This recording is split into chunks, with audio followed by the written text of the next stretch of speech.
Hai puan semua, Assalamualaikum. Hari ni Kak Sheila nak share satu pencuci mulut, iaitu lengat pisang. Sesuai sangat untuk buka puasa. Jom kita tengok resipi dia. Okey, mula-mula kita kena ada daun pisang lah. Tak ada daun pisang kalau macam boleh buat juga, tapi dia macam tak apa best. Dia kena ada aroma daun pisang tu. So kita layak daun pisang dulu. Lepas kita layak, kita ambil air, kita percik dekat daun pisang. Lepas tu kita lap bagi bersih. Okey. Lepas tu bolehlah kita koyak daun pisang tu, ataupun kita gunting-gunting bagi dia nampak kemas.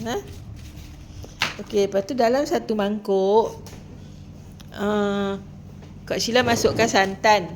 Okey, santan ni Kak Sheila guna 200 ml. Satu kotak kecil yang 200 ml tu kan, yang tu cukup lah untuk buat sikit saja kan. Hampa jangan tengok video yang Kak Sheila tunjuk ni. Ada santan kotak kecil, ada santan 65 ml. Semua santan yang Kak guna 200 ml dan ayak pun 200 ml. Okey? Maknanya satu cawan santan, satu cawan ayak.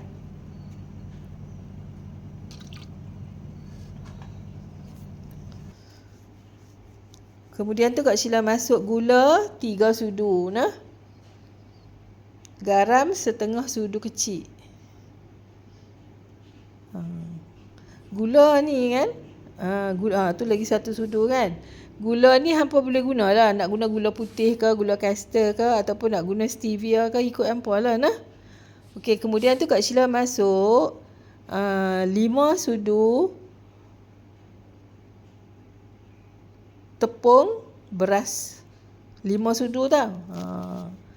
5 sudu tepung beras, 1 sudu tepung gandum.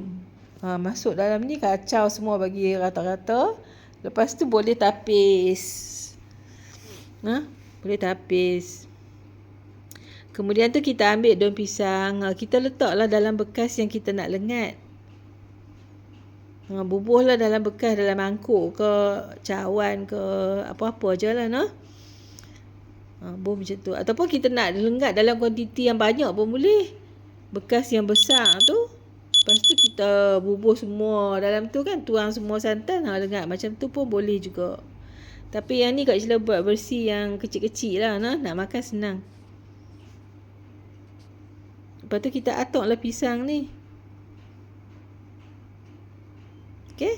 Lepas kita atuk pisang ni, kita tuang santan ni kat atas pisang. Santan ni kena tutup pisang tu lah. Dan lagi satu, jangan lupa masuk ayak bagi mendidih. Tuang santan tu, kacau-kacau dulu santan tu, lepas tu baru tuang. Kalau kita tapis dari awal kan senang, betul tak? Tapis kan. Tu kau letak dalam pengukus. Okey, kita kukuslah dalam 10 minit ataupun sampai santan tu set. Okey, sementara kita nak tunggu dia masak, kita buatlah yang lain tu selebihnya.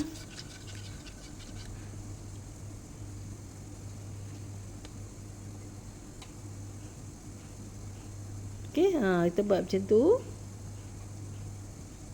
Ataupun kalau hampa tak mau guna bekas macam kau guna ni, hampa boleh guna tu aluminium foil tu.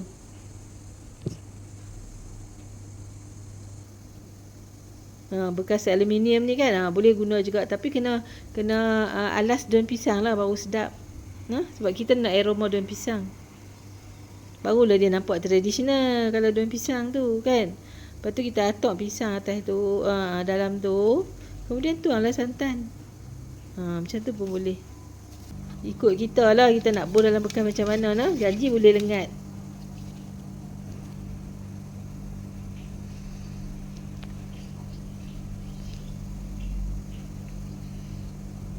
Sorry nampak kau berselerok. Tapak kau kan sempit, so tak ada ruang yang luas untuk nak masak-masak, nak buat preparation ni. Semua tangan ini saja. So yang penting